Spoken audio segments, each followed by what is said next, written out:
Jantung udah 160 BPM, si DJ-nya tuh baru mulai coy. Kamu udah resek nyari gara-gara. Kesenggol, apa kau?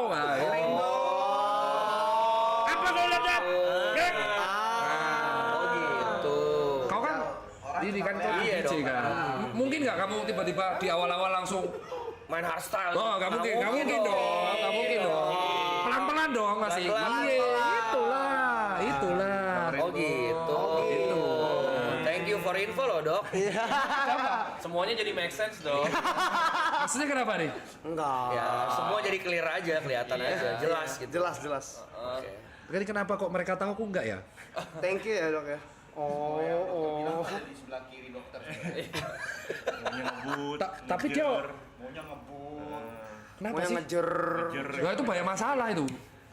Nggak ada bedanya orang yang alkoholik kalau masalah dia langsung pengennya itu sebotol karena dengan sebotol dia langsung nggak sadar jadi alter egonya keluar.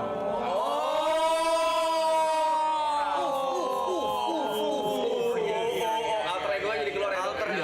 Alter ego tuh nggak bisa keluar kalau kita logis. Jadi kalau kita logis sadar nih, kita sadar ini kan kita dilihat banyak orang, berarti kita tahu baik dan buruk dong. Tahu konsekuensi. Betul. Nah, ini waras. Betul. Nah, kalau misalkan dia langsung minum buru-buru, itu kan dia logikanya kan di bagian otak bagian depan tuh membedakan baik buruk langsung hilang. Itu yang keluar pure alter egonya. Fenomnya tuh dok ya. Ya di dalamnya, iya.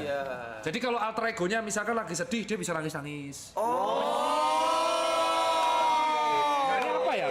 Gak ada kok, gak ada briefing ya. Kalau alter egonya misalkan anak kecil, misalkan dia di pas masa kecilnya orang tuanya gini atau dia lagi permasalahan pelik banget, nanti alter ego anak kecilnya yang keluar.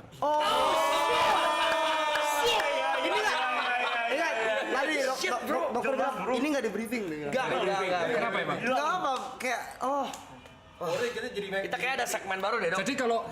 Jadi kalau misalkan teman-teman punya teman gitu kan, Punya lagi teman. nongkrong, dia tuh buru-buru naik botol, terus resek, nah reseknya tuh alter egonya.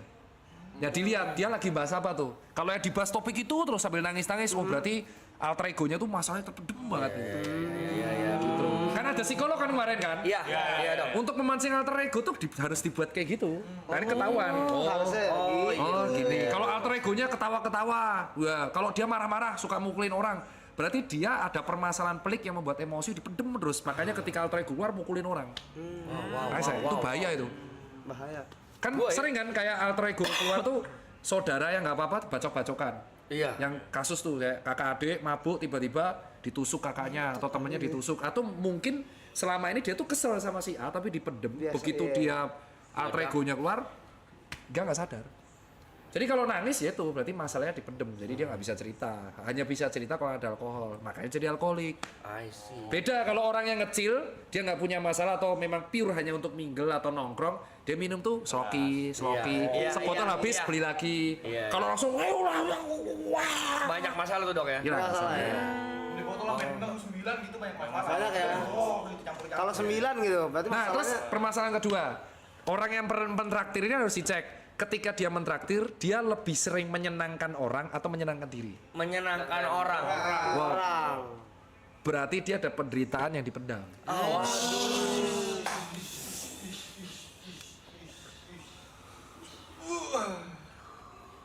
Kenapa itu?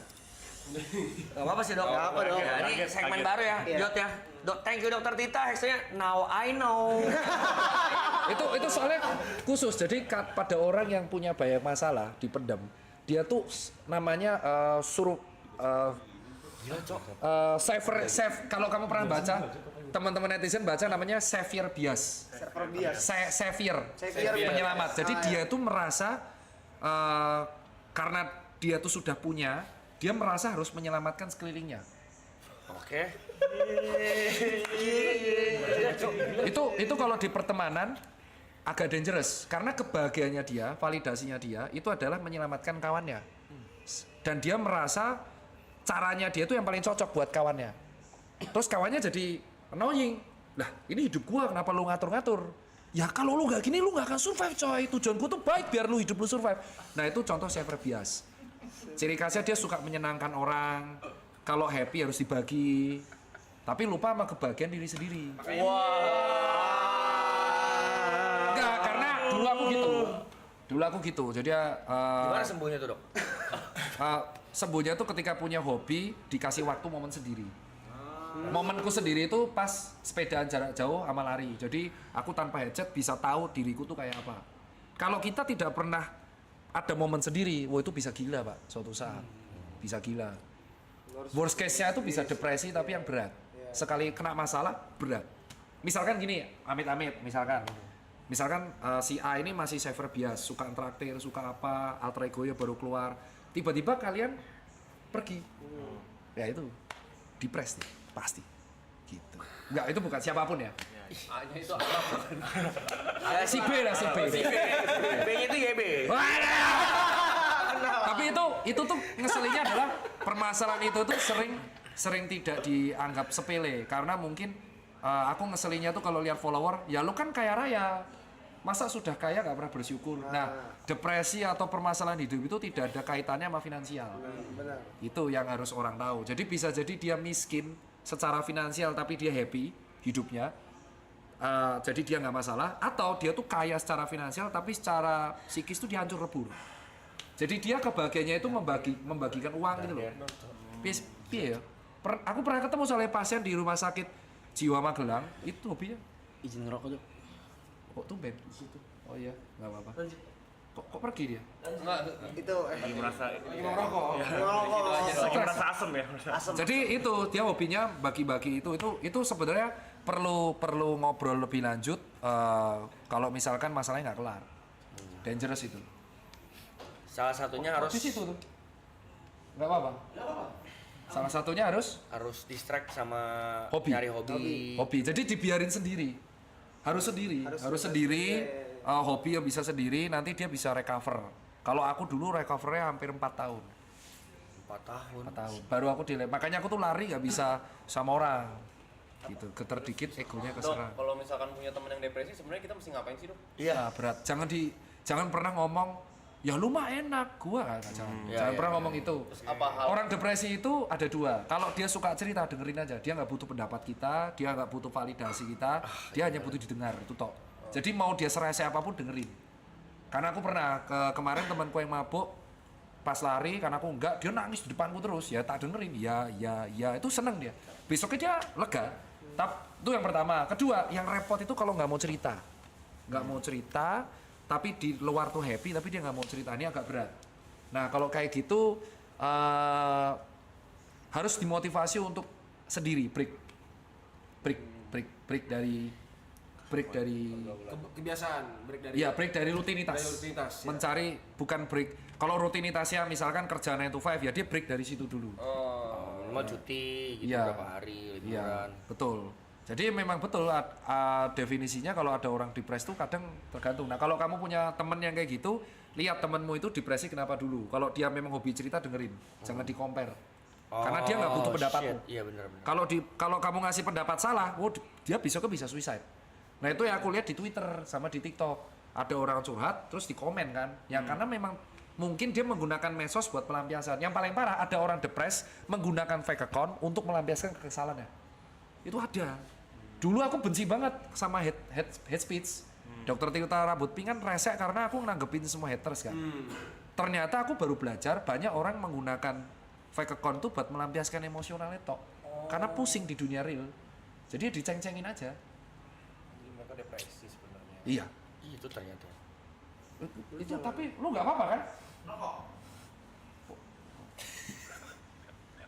Jadi nggak enak aku. Nggak apa-apa. Aman dok, aman.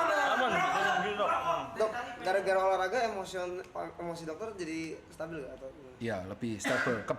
Kebetulan lebih stable. Itu olahraga Kebetulan, tapi nggak harus. Ada orang yang olahraga jadi emosional. yang olahraga. Contohnya boxing. Bukan, bandingin data. Jadi iri. Kok temenku, misal Aloy nih, misal gini deh. Misal dia tiba-tiba lari, lu lari. Tiba-tiba dia half marathon bisa cuma 1,5 jam. Padahal nggak pernah latihan. Iri dong. Iya. Anjing kok bisa ya Aloy. Nah, itu yang ngebuat stres. Ada orang kayak gitu. Oh, kompe. Kompe. Jadi pertemanannya nyaman, pas lagi lari atau sepedaan malah jadi toksik. Pecah berantem. Oh. Karena kita nggak tahu loh ada bakat atau apapun. Contoh nih, si Arab kan genetiknya tiba-tiba bagus semua. Nah itu kan tiba-tiba kalau dia nge-gym tiba-tiba gampang jadi six pack. terus kita 2 tahun gak jadi-jadi, orang tuh pasti iri. Netizen contohnya, wah ini steroid nih, ya itu contohnya. Toksik. Jadi nggak selalu. Kebetulan di aku olahraga. Kalau di kamu musik ya nggak apa-apa. Ada yang temanku musik, jadi diem di dalam rumah tuh cuman dengerin apa itu turntable ya. Terus dengerin 2 jam, udah gini doang. Terus baru keluar damai lagi. Nggak harus olahraga juga. Apa ya? Nggak apa-apa kan? Lagi dengerin kan dari tadi. Dok, aku penasaran soal begadang dok.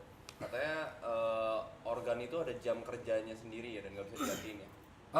Sebenarnya organ tuh berfungsi 24 jam. Cuman pas malam itu aktivitasnya yang berkurang itu jantung, pencernaan, otak tuh dia menurun sampai separuh. Tujuannya biar rehat. Waktu malam. Ya, hanya waktu malam karena di malam itu kita ada hormon melatonin untuk membedakan malam atau siang. Oh, ada hormon melatonin. Cuman